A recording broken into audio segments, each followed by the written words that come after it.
Hi everyone, welcome to UPSC success academy. So आज हम current affairs का economic portion देखेंगे और ट्राई करेंगे कि भाई इसको एक दो पार्ट्स में करें ताकि जो एक बेसिक कंसेप्चुअल अंडरस्टैंडिंग और जो कंटेंट की जो ग्रास्पिंग पावर है वो मेंटेन रहे। ठीक है, तो चलिए स्टार्ट करते हैं आज की अपनी क्लास।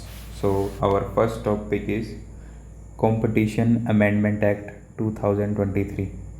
तो बेसिकली क्या न्यूज़ में क्यों है, क्योंकि जो सेंटर है उसने क्या किया है, कुछ जो प्रोविजंस है वो नोटिफाई किए हैं किस चीज़ के, कॉम्पिटिशन अमेंडमेंट एक्ट 2023 के, जिसने क्या किया, which has amended the competition act 2002।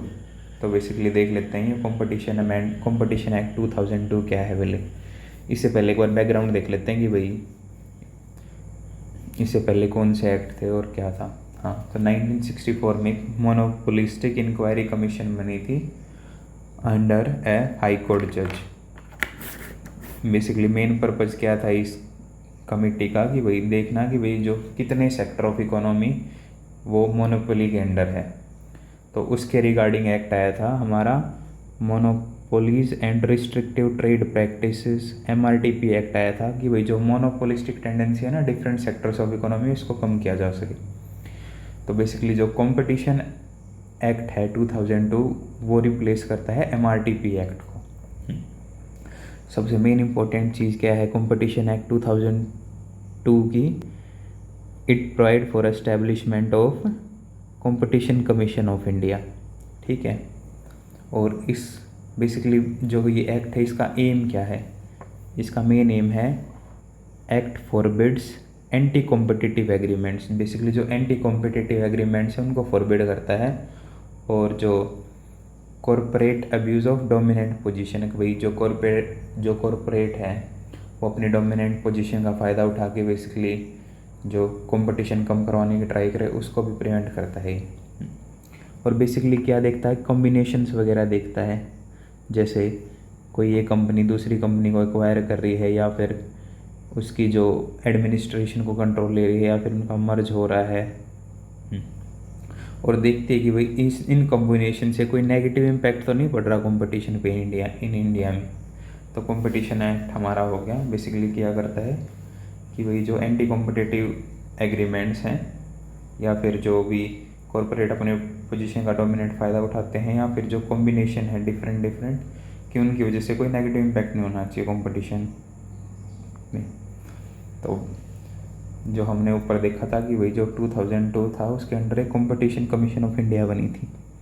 Basically एक स्टैच्यूटरी बॉडी है that is created by a competition act. इसकी मैंडेट क्या है, बेसिकली एक तो हमने जो भी प्रैक्टिसेस हैं उसको एलिमिनेट करना है which have adverse effect on competition, कि भाई जैसे जो भी प्रैक्टिसेस पे कंपटीशन पे एडवर्स इफेक्ट डाल रहे हैं उनको ख़त्म करना है, और हमें प्रमोट करना है और सस्टेन कंपटीशन करना है, और बेसिकली जो कंज्यूमर्स हैं उनका इंटरेस्ट प्रोटेक्ट करना है, और ये भी इंश्योर करना है कि जो फ्रीडम ऑफ ट्रेड है मार्केट ऑफ इंडिया में वो मेंटेन रहे।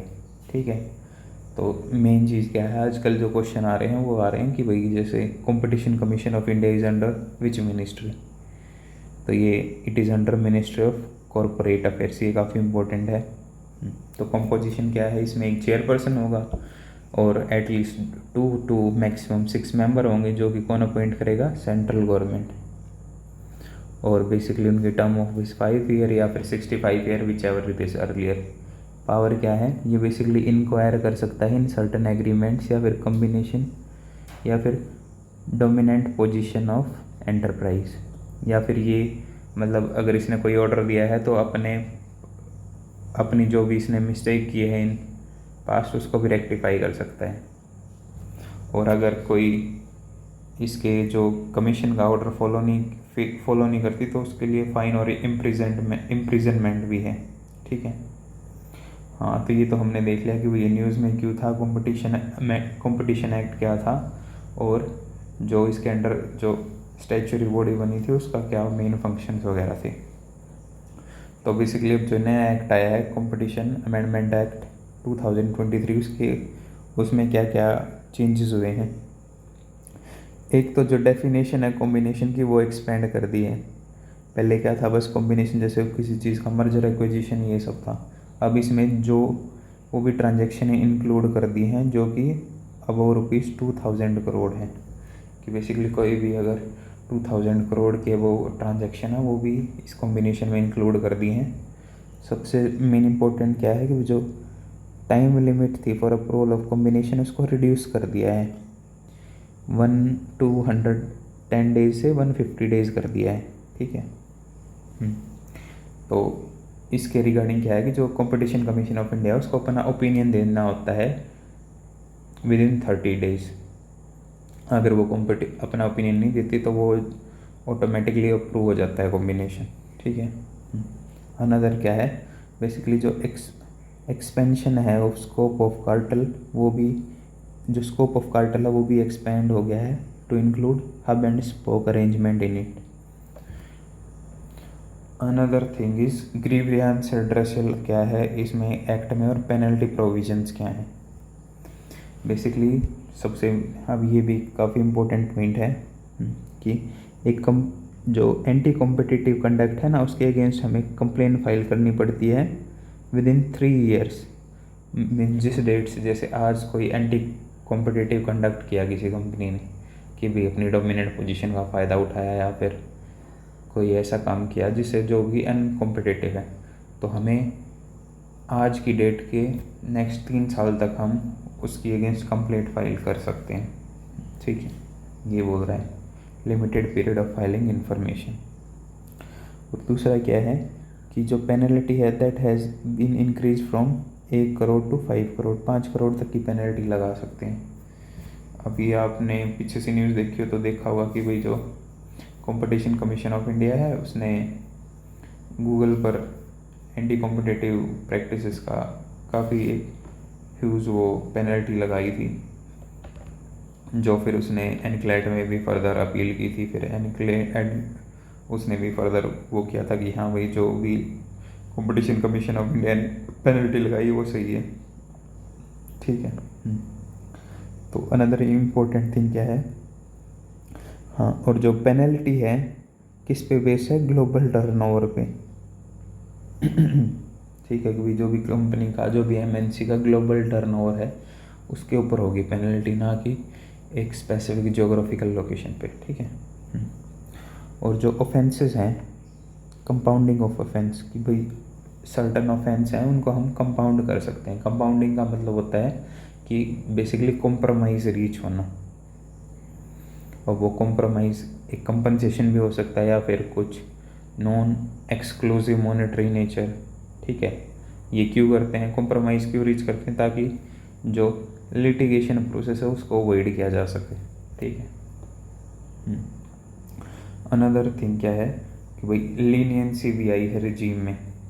एक जैसे अगर किसी पार्टी पे कि भाई कोई कोई पार्टी है उस पर केस चल रहा है कि भाई उसने कुछ एंटी कॉम्पिटिटिव प्रैक्टिस की है, लेकिन वो इन्वेस्टिगेशन के टाइम के दौरान जो भी ट्रू या फिर वाइटल इन्फॉर्मेशन को डिस्क्लोज़ कर देती है, तो सीसीआई एम्पावर्ड है कि भाई जो भी उसके ऊपर पेनल्टी है उसको थोड़ा सा कम रखा जाए।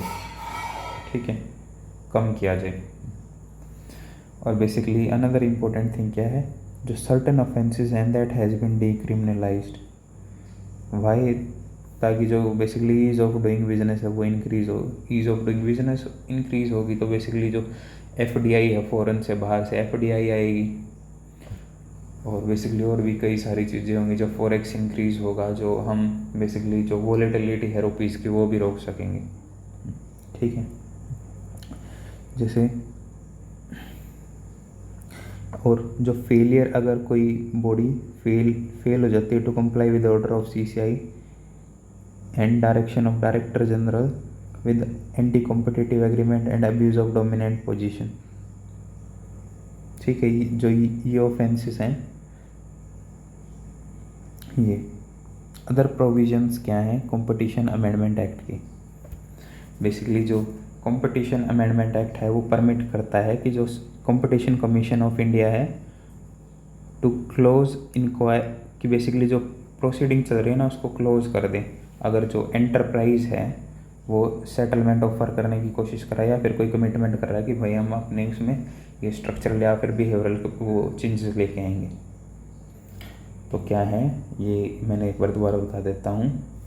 जो कंपटीशन अमेंडमेंट एक्ट 2023 क्या परमिट करता है कि भाई अगर किसी पार्टी के उस पर इंक्वायरी प्रोसीडिंग चल रही हैं तो जो कंपटीशन कमीशन ऑफ इंडिया है उसके पास पावर है कि अगर जो जिस बॉडी पे इंक्वायरी चल रही है वो सेटलमेंट की भाई सेटलमेंट ऑफर करने की ट्राई करती है कि भाई हम इन चीज़ों को कम कर देंगे या फिर जो स्ट्रक्चरल और बिहेवियर चेंजेस लाएंगे, तो बेसिकली जो कंपटीशन कमीशन ऑफ इंडिया है वो जो भी इंक्वायरी प्रोसीडिंग है उसको ख़त्म कर सकती है। अनदर इम्पोर्टेंट थिंग क्या है, अपॉइंटमेंट ऑफ डायरेक्टर जनरल। जो ये नया अमेंडमेंट एक्ट आया है इसके अकॉर्डिंग जो डायरेक्टर जनरल है that shall be appointed by competition commission of India with prior approval of central government. Earlier क्या था कि भाई खाली ये सीसीआई का कोई रोल नहीं था और जो सारी पावर इज वेस्ट विद सारी पावर किसके अंदर थी, सेंट्रल गवर्नमेंट के अंदर, ठीक है। तो बेसिकली कंसर्न्स क्या हैं हमारी इस एक्ट के रिगार्डिंग। एक तो एम्बिग्यूटी है कई सारे पोजीशन कई सारी इंटरप्रिटेशंस में कि भाई मैटेरियल इन्फ्लुएंस ट्रांजैक्शन वैल्यू वगैरह इन चीज़ों में। एक बेसिकली जो बर्डन है वो भी इंक्रीज हो जाएगा और दूसरा जो टाइम प्रेशर इंक्रीज होगा क्योंकि जो हमने जो टाइम डिक्रीज़ कर दिया है ना टू 150 डेज़, उससे भी टाइम प्रेशर इंक्रीज़ होगा सीसीआई पे।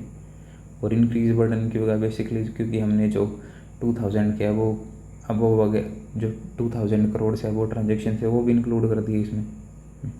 तो सिग्निफिकेंस क्या है बेसिकली इस अमेंडमेंट का, एक तो स्पीडी अप्रूवल हो जाएंगे जो कि हमने अर्लियर देखा था कि 150 डेज़ में अप्रूव करना है, ठीक है।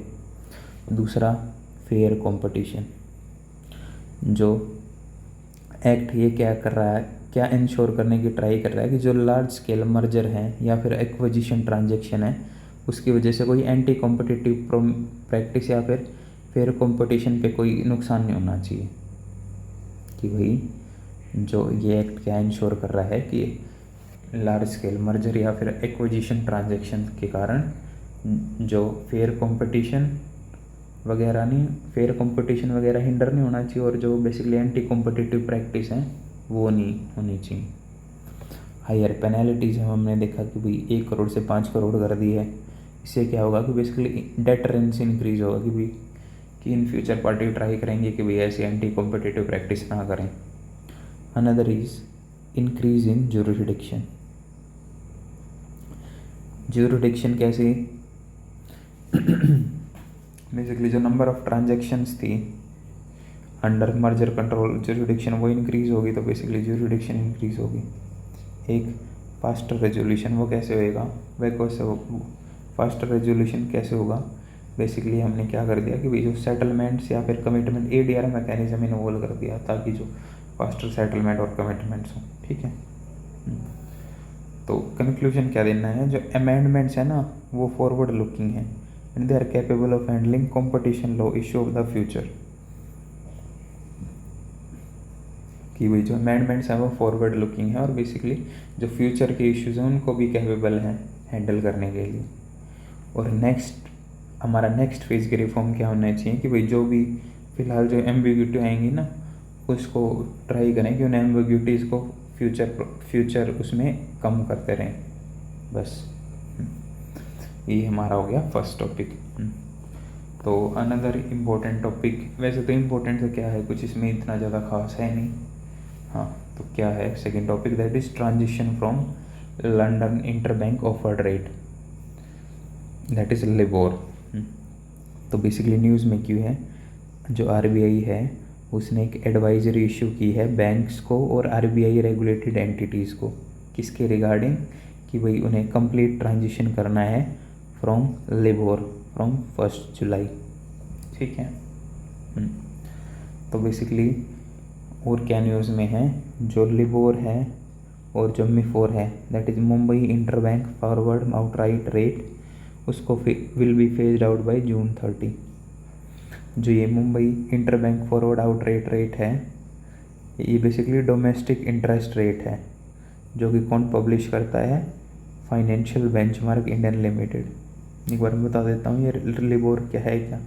जैसे लिबोर का बिल्कुल नॉर्मल भाषा में, जैसे मैं इंडियन बैंक है, उसको क्या करना है, एक रशियन बैंक को लोन देना है, तो किसी एक पार्टिकुलर इंटरेस्ट रेट पे देंगे, है ना। तो बेसिकली ये लिबोर क्या करता था, एक बेंचमार्क इंटरेस्ट रेट प्रोवाइड करता था शॉर्ट टर्म के लिए इस लोन अमाउंट को, कि भाई इतना लोन चाहिए शॉर्ट टर्म के लिए, तो उस पर इतना इंटरेस्ट लगेगा। वो जो इंटरेस्ट रेट कैलकुलेट होता था वो लिबोर के बेंचमार्क रेट पे कैलकुलेट होता था, ठीक है। तो इसलिए इम्पोर्टेंट था ये। तो जो बैंक या फिर फाइनेंशियल इंस्टीट्यूशन है, उन्होंने क्या एडवाइस किया है कि भाई जो न्यू ट्रांजैक्शन है ना, that should not rely on US dollar LIBOR या फिर MI4 पे रिलाई नहीं करनी चाहिए जो भी न्यू ट्रांजेक्शन्स है। तो अनदर क्वेश्चन क्या भी, why we are transitioning from LIBOR, basically because जो ब्रिटिश फाइनेंशियल अथॉरिटी है ना, उन्होंने डिसाइड किया था 2017 में कि विल फेज इट आउट। क्यों फेज इट आउट करना चाह रहे थे, क्योंकि बिकॉज जो उन्होंने ये डिस्कवर किया कि भाई जो लार्ज बैंक है ना, उन्होंने क्या किया है, जो लिबोर का रेफरेंस रेट है उसको मैनिपुलेट किया by providing false data. Basically क्या करना होता है कि जो बैंक है अपना कुछ डाटा देते हैं, जिसके बेसिस पे वो जो ये लिबोर एक बेंचमार्क प्राइस डिसाइड करता है। तो इन्होंने जब देखा होगा ब्रिटिश फाइनेंशियल अथॉरिटी ने, हाँ भाई कुछ मैनिपुलेशन वगैरह चल रहा है, तो उन्होंने इसको बेसिकली फेज आउट करने की सोची। जैसे ये अब हमने देखा हो कि भाई जो ईज़ ऑफ डूइंग, ये वर्ल्ड बैंक पहले ease of doing business report निकालता था, फिर एक न्यूज़ आई कि भाई इन्होंने जो चाइना की ease of doing business report है उसके साथ कुछ छेड़छाड़ किए, तो इन्होंने फिर वो बंद कर दी 2020 या 21 से शायद। तो need for global, why we need, पहले लिबोर देख लेते हैं। लिबोर क्या है, लिबोर क्या है, एक बेंचमार्क रेट है, एक basically global benchmark interest rate है, एट विच जो मेजर ग्लोबल बैंक्स हैं lend to one another. Basically global benchmark interest rate है जिस पे जो ग्लोबल बैंक है एक दूसरे को लैंड करते हैं in international interbank market short term loans के लिए, ठीक है। बेसिकली बेंचमार्क किस चीज़ों को यूज़ कर सकते हैं, to settle trade in futures, option, swap, derivative financial instrument, ठीक है। तो भाई there is a need for global transition from LIBOR. एक तो बेसिकली ये हैवी रिलाई करता है ऑन बैंक कि भाई वो होनेस्ट डाटा प्रोवाइड करें to the bank, because it relied heavily on banks to be honest for what, for reporting their commercial interest, for reporting their data disregarding their commercial interest.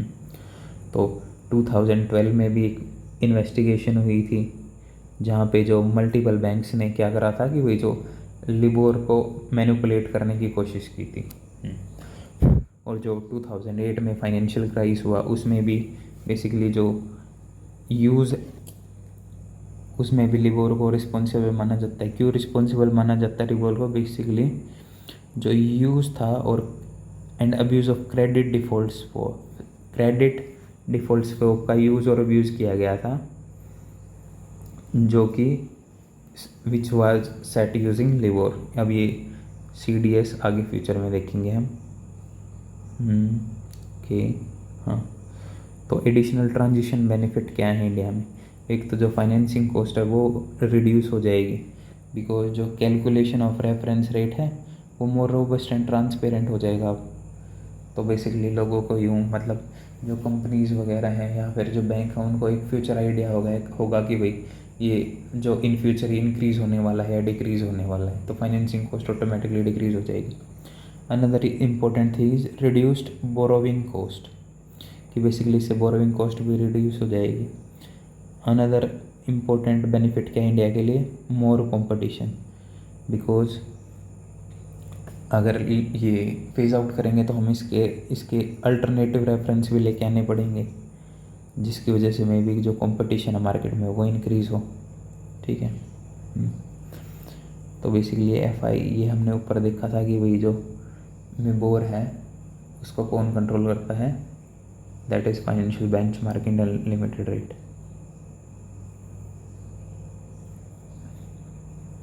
तो India का transition scenario क्या है, basically जो alternative reference rate है, RBI ने एक system establish किया है फॉर अल्टरनेटिव रेफरेंस रेट। वो क्या करेंगे कि भाई उसमें क्या, जो बैंक है जो एक बास्केट ऑफ करेंसी है उससे बेसिकली अपना जो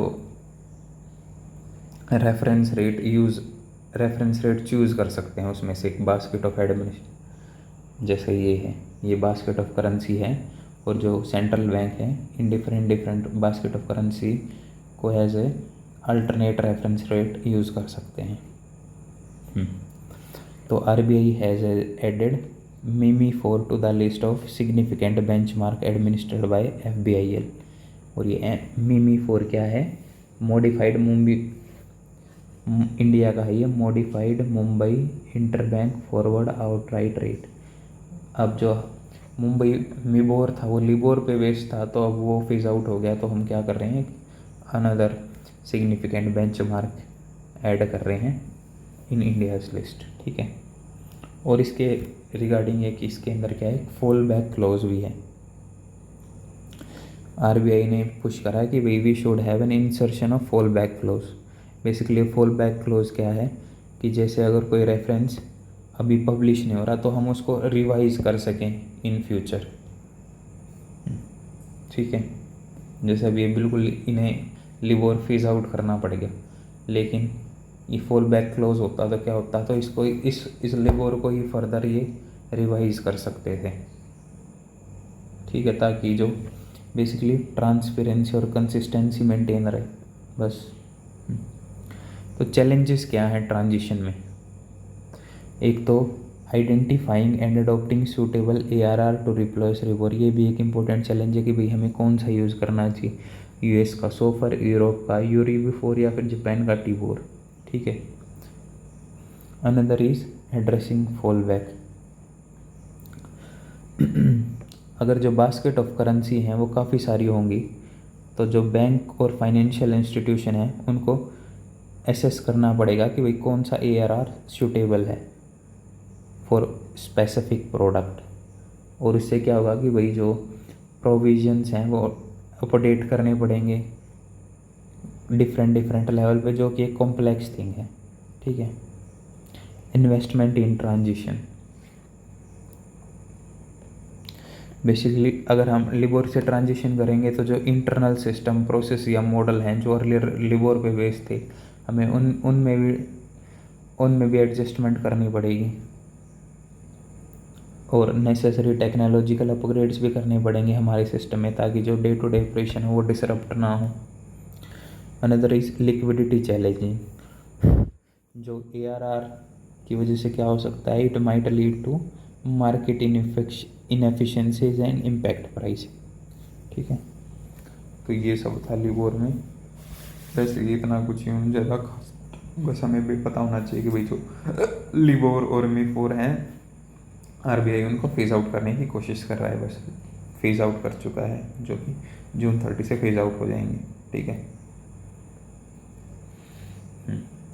अनदर मेन इम्पोर्टेंट टॉपिक क्या है, that is liberalised remittance scheme. तो एक बार इसको पहले देख लेते हैं कि बैकग्राउंड क्या था, फिर इसकी न्यूज़ देखेंगे तो इसमें काफ़ी सही अंडरस्टैंडिंग डेवलप होगी। तो जो लिबरलाइज्ड रेमिटेंस स्कीम है ये 2004 में इंट्रोड्यूस की थी। इसका प्राइमरी ऑब्जेक्टिव क्या था कि जो एग्जिस्टिंग फॉरेन एक्सचेंज रेगुलेशन है ना उसको लिबरलाइज करना। क्यों लिबरलाइज करना था, ताकि जो ट्रांसफ़र ऑफ फंड है अब्रॉड वो स्मूथ हो सके बाय इंडियन रेजिडेंट्स। इसके अंडर क्या था, जो भी इंडियन रेजिडेंट हैं वो $2.5 लाख तक फ्रीली रेमिट कर सकते थे पर financial year, both in current या फिर कैपिटल अकाउंट ट्रांजैक्शन में। और अगर कोई किसी इंडिविजुअल को इससे ज़्यादा करना है थ्रेशोल्ड से, तो उसको पहले आरबीआई की प्रायर परमिशन लेनी पड़ेगी। और ये जो स्कीम थी बेसिकली कॉरपोरेट पार्टनरशिप फर्म और ट्रस्ट के रिगार्डिंग इनके उनको अवेलेबल नहीं थी। ठीक है, तो बेसिकली हमने देख लिया कि जो ये लिबरलाइज रेमिटांस स्कीम थी वो बेसिकली जो हमारी फॉरेन रेगुलेशंस थे उसको लिबरल करने की थी, ताकि जो इंडियन रेजिडेंट है वो इजीली अपनी स्पेंडिंग वगैरह इंक्रीज, मतलब जो भी स्पेंड कर रहे हैं उसका यूज़ कर सकें प्रॉपर। तो अभी न्यूज़ में क्या है, जो आरबीआई और हाँ पहले क्या होता था वो देख लेते हैं, फिर देखते हैं इसमें। अब तक क्या होता था, जो foreign exchange management current account transaction rules में क्या था, जो भी इंडियन रेजिडेंट हैं और वो ओवरसीज़ जाके अपने क्रेडिट कार्ड का यूज़ करके कोई भी फॉरेन ट्रैवल के पैसे वगैरह भरते थे, तो वो जो ये 2.5 लाख की कैप थी इसमें एक्सक्लूडेड होता था, मतलब इसके बाहर यूज़ कर सकते हैं। तो इन सिंपल वे कि क्या था कि पहले उन्होंने क्या अलाउ किया था कि भाई बस खाली $2.5 लाख रेमिट कर सकते हैं फ़ॉरेन में, ठीक है, जो इंडियन रेजिडेंट्स हैं। लेकिन उसमें क्या एक्सक्लूडेड था कि बेसिकली जो भी हम कहीं बाहर जा रहे हैं घूमने के लिए या फिर किसी और चीज़ के लिए, तो उसमें जो भी हम अपना क्रेडिट कार्ड से पेमेंट वगैरह करेंगे अब वो इसमें इंक्लूड नहीं होती थी।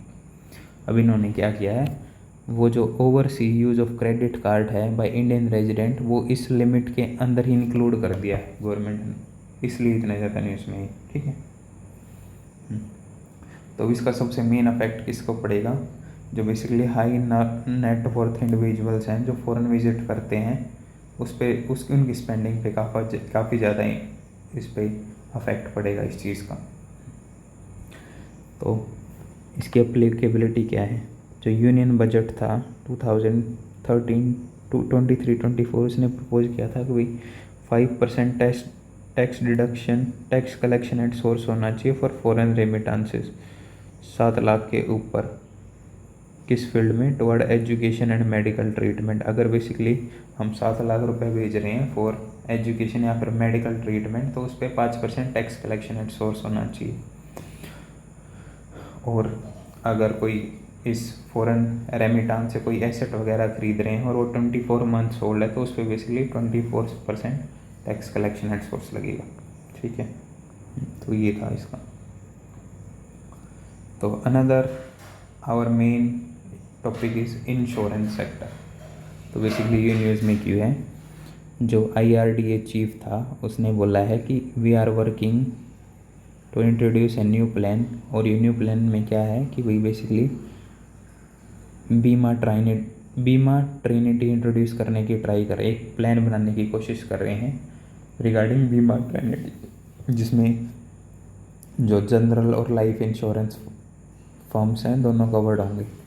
ठीक है, तो बीमा ट्रिनिटी में क्या क्या इंक्लूड होंगे, एक तो बीमा सुगम, दूसरा बीमा विस्तार और तीसरा बीमा वाहक या फिर कैरियर्स। बीमा सुगम क्या है, बेसिकली एक प्लेटफॉर्म है किसके रिगार्डिंग, टू इंटीग्रेट इंश्योरर्स जो इंश्योर करते हैं and distributors on to platform. जो डिस्ट्रीब्यूटर हैं, एक तो जो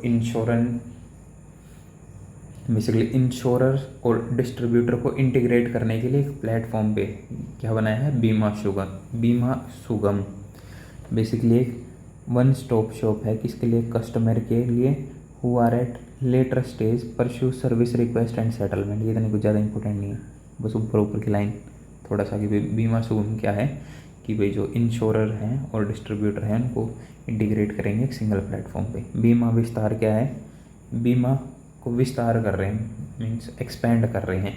इसमें बेसिकली एक बंडल रिस्क कवर है, डिफरेंट जो जैसे life, health, property and casualty और एक्सीडेंट कवर करके एक ही उसमें इंक्लूड कर दिया सारी चीज़ें। तो बेसिकली जो बीमा है उसको काफ़ी विस्तार कर दिया। तीसरा क्या है, बीमा वाहक। बेसिकली ये क्या है, बीमा वाहक क्या है, एक वुमेन सेंट्रिक वर्कफोर्स है। कहाँ पे है ये, ग्राम सभा में, विलेज लेवल पे। ये क्या करेंगे, जो भी वुमेन हेड है हर हाउस की, उसको मिलेंगे और कन्विंस करेंगे उन्हें कि भाई जो इंश्योरेंस प्रोडक्ट्स का क्या बेनिफिट है और why should you bye them. ठीक है।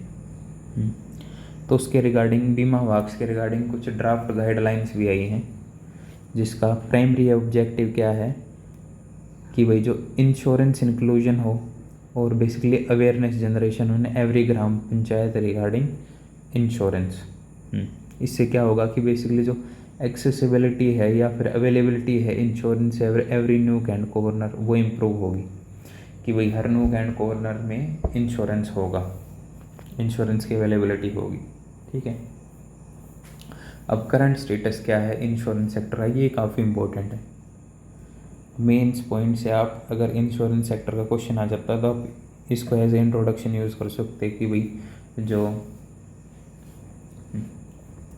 इंडिया है 10th लार्जेस्ट मार्केट है globally with an estimated market share of 1.9%।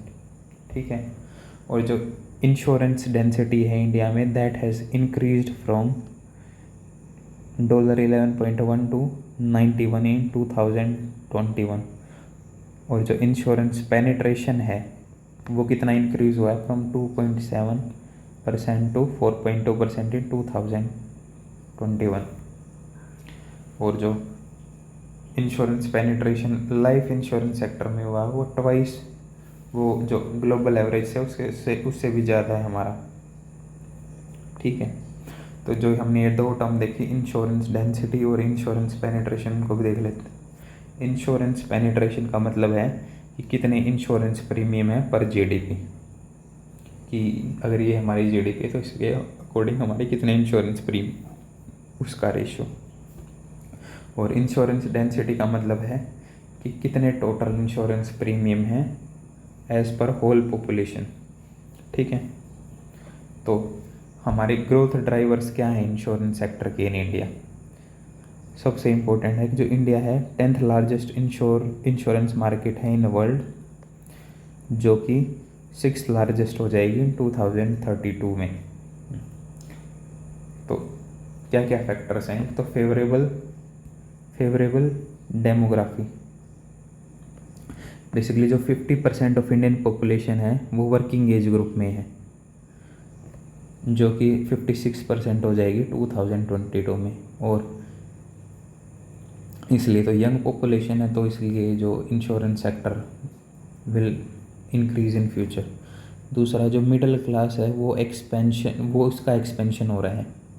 Bye 2003 जो इंडिया है उसमें 140 million middle income and 20 million high income house hold होंगे, जो कि ड्राइव करेंगे demand and growth of Indian insurance sector. ठीक है। और बेसिकली जब कोरोना वायरस आया तो उस टाइम पे भी जो इंश्योरेंस पेनिट्रेशन है वो काफ़ी ज़्यादा इंक्रीज़ हुआ, और बेसिकली लोगों को यूँ अवेयर हुआ कि हाँ भाई insurance is very important part of life. ठीक है। तो चैलेंजेस क्या क्या हैं, challenges faced by insurance sector. एक तो कंज्यूमर अवेयरनेस नहीं है इतनी ज़्यादा। दूसरा इम्पोर्टेंट क्या है कि जो रूरल पार्टिसिपेशन है वो स्टिल लो है। Rural people at village level they are not concerned about insurance. Another क्या है, low insurance penetration and density है इंडिया में, जो हमने ऊपर देखा। एम्बिग्यूटी है इन इंश्योरेंस कॉन्ट्रैक्ट, उसकी वजह से क्या हो रहा है, पेंडेंसी इंक्रीज़ हो रही है इन कंज्यूमर केसेस में। और क्या है बेसिकली, और क्या हमें चाहिए कि हर साल हमें 50 करोड़ रुपए चाहिए न्यू कैपिटल इन्फ्यूज़न, नई कैपिटल इन्फ्यूज़न चाहिए 50 करोड़ की, कि वही जो पेनिट्रेशन है इंश्योरेंस पेनिट्रेशन उसको डबल कर पाएँ इन नेक्स्ट 5 ईयर्स। तो एक IRDA बॉडी भी है। आजकल वैसे ऐसे क्वेश्चन आते हैं नहीं कि भाई स्टैचुरी बॉडी पे ज़्यादातर वो ट्राई करते हैं कि नहीं पूछें। तो बेसिकली ये देख ले कि भाई IRDAI किस मिनिस्ट्री के अंडर है, it is under ministry of finance. दूसरी इम्पोर्टेंट कि भाई ये कॉन्स्टिट्यूशनल बॉडी है या स्टैचुरी बॉडी है, तो ये है एक स्टैचुरी बॉडी। स्टैचुरी बॉडी का मतलब है formed under an act of parliament, that is RDI act 1990। Mandate क्या है इसकी, एक तो लाइसेंस देना, किसको, इंश्योरेंस कंपनीज को लाइसेंस देंगे, तो जो पॉलिसी होल्डर है उनका इंटरेस्ट भी प्रोटेक्ट करना है, और जो अभी ये कंपनीज पैसे लेंगी इंश्योरेंस के थ्रू उसको कहीं इन्वेस्ट भी तो करेंगी, उस इन्वेस्टमेंट को भी रेगुलेट करना है। ठीक है।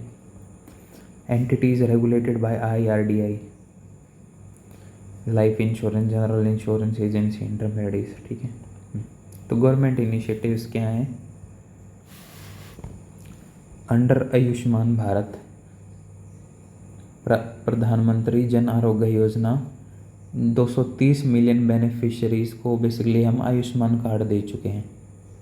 और अदर इनिशिएटिव क्या हैं, जैसे प्रधानमंत्री सुरक्षा बीमा योजना, प्रधानमंत्री जीवन ज्योति बीमा योजना हो गया, और प्रधानमंत्री फसल बीमा योजना। ये डिफरेंट टाइप ऑफ इंश्योरेंस, जो इंश्योरेंस स्कीम है जो आज गवर्नमेंट चला रही है अभी। Another important thing is investment opportunities, जो गवर्नमेंट है बेसिकली ट्राई कर रही है कि जो गवर्नमेंट ने बेसिकली जो FDI है दैट है वो इंक्रीज़ कर दी है इंश्योरेंस सेक्टर में फ्रॉम 49 to 74%। ठीक है।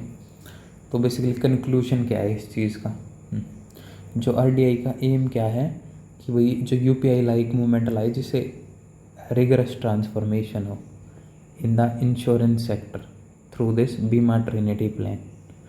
और बेसिकली RDI चाह रहा है कि वो अपना जो RDI का गोल है उसको अचीव करे, that is insurance for all by 2047।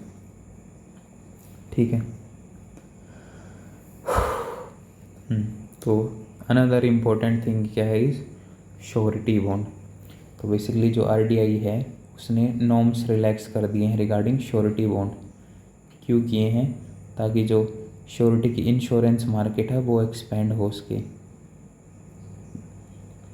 ठीक है। श्योरिटी बॉन्ड क्या है, श्योरिटी बॉन्ड का मतलब है एक टाइप ऑफ इंश्योरेंस पॉलिसी है। ये किसके लिए इंश्योरेंस पॉलिसी, बेसिकली जो भी दो पार्टी ट्रांजैक्शन या फिर किसी कॉन्ट्रैक्ट में इन्वॉल्व हैं उनके लिए है। क्यों है उनके लिए, ताकि कोई भी फाइनेंशियल लॉस ना हो अगर कोई दूसरी पार्टी कॉन्ट्रैक्ट को ब्रीच करती है या फिर कोई नॉन परफॉर्मेंस की वजह से कोई दिक्कत आ जाती है तो दूसरी पार्टी को दिक्कत ना हो, उसके लिए श्योरिटी बॉन्ड। तो श्योरिटी बॉन्ड क्या है, एक रिस्क मिटिगेशन टूल है for maintaining integrity, quality and adherence to contractual term. कि बेसिकली जो दोनों पार्टी हैं वो जो भी उनका लीगल कॉन्ट्रैक्ट है उसको अधेयर कर रही हैं। ठीक है। और इसी टॉपिक के अराउंड एक और इन्फॉर्मेशन क्या है, जो रशियन हैकर्स हैं उन्होंने IIB that is insurance information bureau of India का डाटा हैक कर लिया है थ्रू ए रैंसमवेयर अटैक। ठीक है। कुछ ज़्यादा इम्पोर्टेंट कुछ नहीं है ये, दिस इज़ नॉट। तो अनदर इम्पोर्टेंट थिंग, तो आज का हमारा ये लास्ट टॉपिक होगा दैट इज़ डेमोग्राफिक डिविडेंड। तो न्यूज़ में क्यों है, जो अनएम्प्लॉयमेंट रेट है उसने which is highlighted in periodic labour force survey, उसने कंसर्न रेज किए हैं कि भाई जो कंट्री है वो डेमोग्राफिक डिविडेंड को यूज़ कर भी पाएगी या नहीं कर पाएगी। ठीक है। तो मोर अबाउट न्यूज़, जो अनएम्प्लॉयमेंट रेट है वो थोड़ा सा कम हुआ है लेकिन अभी भी वो काफ़ी ज़्यादा है, 17.3%। ठीक है। जो स्टेट्स हैं जैसे Rajasthan, Himachal Pradesh, union territory of Jammu Kashmir, यहाँ पे भी जो अनएम्प्लॉयमेंट रेट है इज़ ओवर 30%। तो अभी देखते हैं डेमोग्राफिक डिविडेंड होता क्या है। Demographic dividend basically it refers to economic growth potential rising from favourable demographic structure within a population. Basically जो पॉपुलेशन है उसके अंदर कितना इकोनॉमिक ग्रोथ पोटेंशियल कितना वो बेसिकली कितना ग्रोथ पोटेंशियल है पॉपुलेशन के अंदर। बेसिकली डेमोग्राफिक डिविडेंड कब अक्कर होता है, जब जो कंट्री है इज एक्सपीरियंस है significant portion of its population in working age. Basically जब जो कंट्री की सिग्निफिकेंट पॉपुलेशन वर्किंग एज में हो, जब हमने ऊपर देखा था कि भाई करंटली हमारी जो वर्किंग एज पॉपुलेशन वो 55% है, जो कि 56% हो जाएगी इन 2026। ठीक है।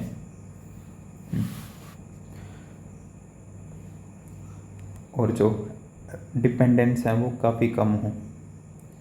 अब ये चीज़ें क्या डेमोग्राफिक डिविडेंड क्या हाईलाइट करती हैं, फैक्ट्स टू हाईलाइट दैट कि जो इंडिया है अभी मिडल है इन डेमोग्राफिक ट्रांजिशन के मिडल में है। एक तो जो फर्टिलिटी रेट है वो हमारा करंटली अप्रोक्सीमेट 2 के है, दैट इज़ रिप्लेसमेंट लेवल के अक्रॉस। और दूसरा है जो मीडियन एज है वो इंक्रीज़ हो रही है, जो कि पहले 24 थी, नाउ इट इज़ 29 ईयर्स, और एक्सपेक्टेड है कि भाई ये इन फ्यूचर 36 ईयर्स होगी बाय 2036। और बेसिकली जो डिपेंडेंसी रेशियो है वो भी कम हो रहा है from 65% to 54% in the coming decade. ठीक है, ये इम्पोर्टेंट पॉइंट्स हैं। Mechanism for growth in demographic dividend. Mechanism क्या है ग्रोथ के इन डेमोग्राफिक डिविडेंड? पहला तो है लेबर सप्लाई। बेसिकली अगर जो वर्किंग पॉपुलेशन ज़्यादा होगी तो उससे क्या होगा कि भाई जो there will be an increase in labour supply. तो अभी ये बेसिकली इकोनॉमी पे डिपेंड करेगा कि वो इन लेबर को इंक्रीज कर पा रही है to reap the economic growth, या फिर it is just leading to increasing unemployment. ठीक है। दूसरा इंक्रीज इन सेविंग्स, जैसे कि जो नंबर ऑफ डिपेंडेंट्स है वो कम होंगे तो बेसिकली जो पीपल हैं वो ज़्यादा सेव कर पाएंगे। कैसे सेव कर पाएंगे? जैसे अब जो अगर सपोज़ करो जो बेसिकली जो डिपेंडेंट पॉपुलेशन है जनरली जो 18 से नीचे हैं या फिर 65 से ऊपर हैं, तो जनरली क्या होता है कि उनकी जो बेसिकली ज़्यादा बीमार रहते हैं तो उन पे जो मेडिकल खर्चा ज़्यादा होता है, तो ये सब कम होगा तो ऑटोमेटिकली जो पर्सन की सेविंग इंक्रीज़ होगी। और अगर जो हमारी सेविंग्स इंक्रीज़ होंगी उससे क्या होगा कि बेसिकली जो कैपिटल इंक्रीज़ होगा, और कैपिटल से क्या होगा, कैपिटल को जब हम इन्वेस्ट करेंगे it will lead to higher productivity. ठीक है। अनदर मेन इम्पोर्टेंट क्या है, ह्यूमन कैपिटल, कि जो फर्टिलिटी रेट्स डिक्रीज़ होंगे उससे क्या होगा कि बेसिकली हेल्थियर वुमेन होंगी, फ्यूअर इकोनॉमिक प्रेशर होगा घर पे, और जो पेरेंट्स हैं बेसिकली जो पर चाइल्ड रिसोर्सेज उसको ज़्यादा यूज़ कर पाएंगे उनकी बेटर हेल्थ के लिए, बेटर एजुकेशनल आउटकम के लिए बेसिकली, और उससे जो ह्यूमन रिसोर्स डेवलपमेंट है वो ज़्यादा होगी। Another important thing is increase in demand. Basically जैसे जैसे जीडीपी इंक्रीज होगी तो जो और डिपेंडेंसी रेशियो इंक्रीज होगा तो बेसिकली जो पीपल सेविंग इंक्रीज होगी तो basically they will demand more. तो चैलेंजेस क्या हैं इन रीपिंग डेमोग्राफिक डिविडेंड? सबसे इम्पोर्टेंट क्या है एक तो लो एम्प्लॉयबिलिटी है। बेसिकली जो इंडियन पॉपुलेशन में वो स्किल बहुत ज़्यादा कम है, ये भी एक मेन रीज़न है। दूसरा lack of access to health care services, health care service का भी एक्सेस नहीं है हमारे पास, और इनकम गैप भी बहुत ज़्यादा है, जेंडर डिस्पैरिटी है, जो कास्ट डिस्क्रिमिनेशन है और रीजनल डिफरेंसेस हैं, और इनफॉर्मल इकोनॉमी है। इसकी वजह से क्या हो रहा है कि we are not able to reap the demographic dividend. तो मेजर्स क्या हैं टू रीप डेमोग्राफिक डिविडेंड? कितना तो what are the measures to reap demographic dividend? तो बेसिकली अगर हम हेल्थ या फिर एजुकेशन पे ज़्यादा स्पेंड करेंगे तो एविडेंस क्या शो करते हैं कि अगर बेटर हेल्थ फैसिलिटी हो उससे क्या होगा कि बेसिकली जो इकोनॉमिक प्रोडक्शन है वो इम्प्रूव हो जाएगी।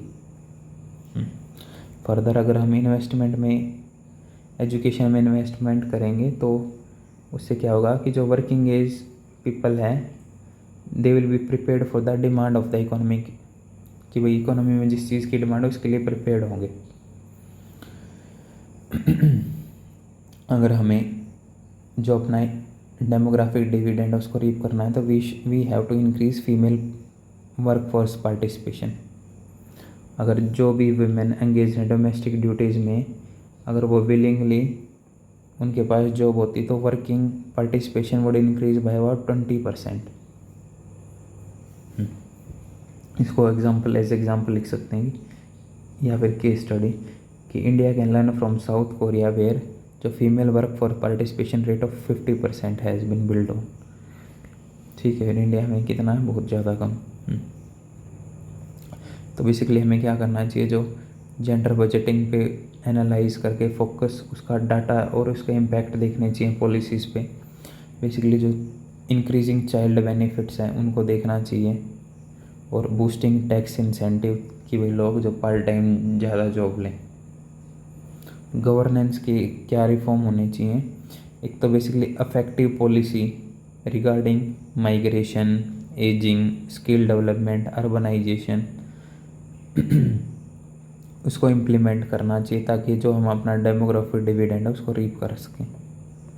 बेसिकली जो कोऑर्डिनेशन होना चाहिए बिटवीन डिफरेंट मिनिस्ट्री ताकि for strategic planning, investment and monitoring.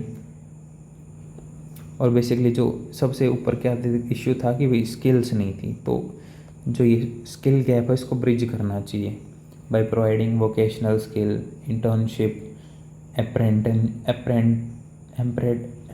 Apprenticeship, degree programmes to ensure that जो स्टूडेंट है basically receive hand on learning experience in real life scenario, कि बेसिकली जो अपनी स्टडी के दौरान ही जो स्टूडेंट हैं वो उसको रियल टाइप एक्सपीरियंस हो जाए इंडस्ट्री के रिलेटेड। और फर्दर हमें क्या करना चाहिए, बेसिकली जो इंडस्ट्री और एकेडमी के बीच कोलैबोरेटिव अंडरस्टैंडिंग बनानी चाहिए ताकि जो एजुकेशन सिस्टम है वो करंट जो मार्केट के अकॉर्डिंग अलाइन हो। Another thing is encouraging foreign capital inflow. Basically जो डोमेस्टिक सेविंग्स हैं इंडिया की वो कम रह जाएंगी, तो इंडिया को क्या चाहिए, जो फॉरेन कैपिटल इनफ्लो चाहिए ताकि वो जो जॉब अपॉर्चुनिटीज़ कर सके, ताकि जो डेमोग्राफिक डिविडेंड को रीप कर सकें।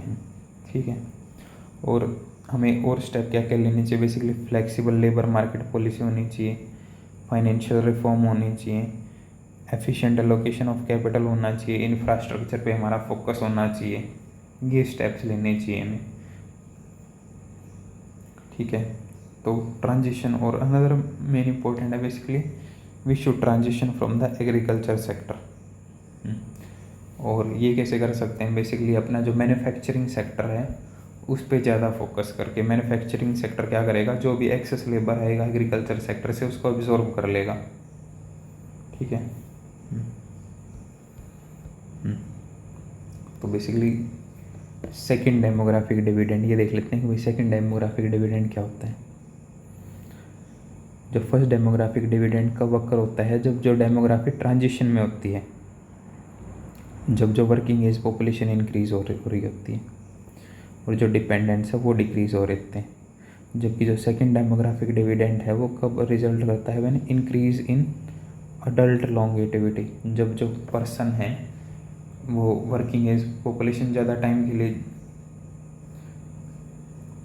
जीने लगेंगे due to increase health care and education. तो उससे क्या होगा कि बेसिकली जो इंडिविजुअल्स हैं वो सेव करेंगे प्रिपेयरिंग फॉर ओल्ड एज। तो इन सेविंग्स का बेसिकली कैपिटल एंड एक्यूमुलेशन और इकोनॉमिक ग्रोथ में यूज़ हो सकता है। ठीक है, तो और क्या है, बस यही है और इतना ज़्यादा कुछ है नहीं। हाँ, अदर मेजर क्या है, बेसिकली टू इम्प्लीमेंट, कंक्लूजन क्या होना चाहिए हमारा कि basically we should be able to implement next generation of economic reform to deliver effective public services, ताकि हम जो इफेक्टिव पब्लिक सर्विस उनको डिलीवर कर सकें, जैसे nutrition, quality enhancement of tertiary education, water supply, sanitation, urban development. तो basically हमें इन सब चीज़ों पे फोकस करने की ज़रूरत है। गवर्नमेंट, और ये आखिरी की भाई जो प्रॉपर्टी राइट्स है उसकी रिस्पेक्ट होनी चाहिए गवर्नमेंट को, सैंक्टिटी ऑफ कॉन्ट्रैक्ट्स की, रूल ऑफ लॉ की, ताकि एक इकोनॉमिक एनवायरनमेंट बनाएं जो कि फैसिलिटेट करे रियलाइजेशन ऑफ डेमोग्राफिक डिविडेंड, जिससे हम जो अपना डेमोग्राफिक डिविडेंड है उसको अचीव कर सकें। हाँ तो गाइस, आज के लिए बस इतना ही, बाकी के टॉपिक्स कल की क्लास में करते हैं। थैंक यू सो मच, मिलते हैं नेक्स्ट क्लास में। Thank you.